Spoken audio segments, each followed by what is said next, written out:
Warren, 3 personnel changes. Let's start in the pack. Great to see Luke back fit and included. Yeah, no, he's been struggling a little bit with injuries and that, so it's good to see him come back into the squad. He's been working pretty hard with the medical team in the last couple of weeks. Been training well, so having him come back into the squad and that experience, that's a big boost for us. In the back line, Rhys Webb starts at 9. How impressive have you been with him recently? Yeah, no, he's been.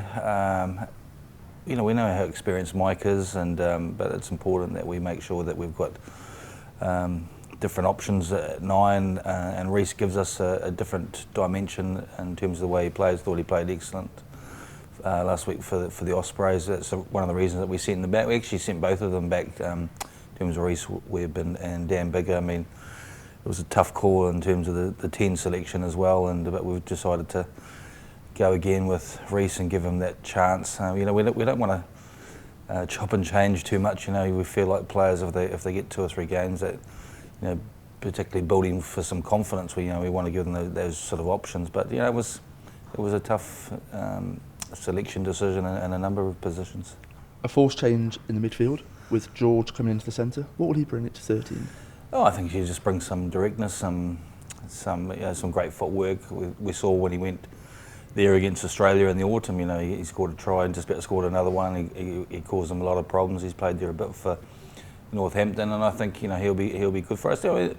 We thought about potentially putting James Hook in the midfield, but he hasn't played there all year and played most of his rugby at 15. I think he's had 2 games at 10 for Perpignan. So we know the qualities of James and the experience he has, but to put him in against France in the midfield, particularly defending against someone like Fofana and Bassero, it's a little bit unfair on 1 or 2 players, and we just felt that George has had a bit more time there and been training there, and could potentially cope with that a little bit better.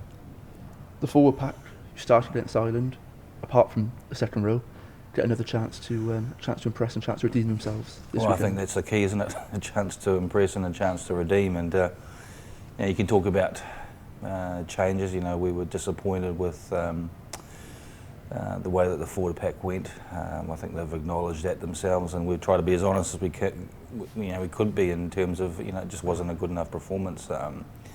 We realised there was 2 or 3 players perhaps short of games. That's why 1 or 2 of them played last week. But in saying that, there was a couple of performances that just weren't up to scratch in terms of putting that jersey on and playing for Wales. And I think those players realise it. And again, it's the same debate. Do you give? I spoke about that after the game. Do you give players the opportunity to redeem themselves? Someone like Andrew Coombs has missed out in the squad because Luke's come back in, and the rest of that forward pack have an opportunity and to go out there and impress and make up for that disappointment of last week. Just the one change in the France side with Racing Metro flanker Laurent coming in.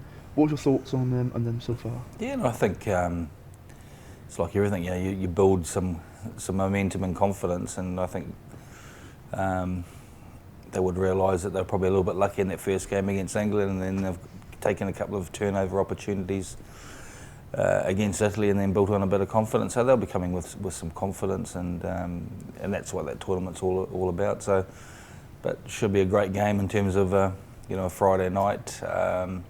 We've got to just concentrate on ourselves, not to worry too much about France, because it wasn't it was ourselves that led it. We let ourselves down in terms of that performance against Ireland, and we're probably out-passioned a little bit up front.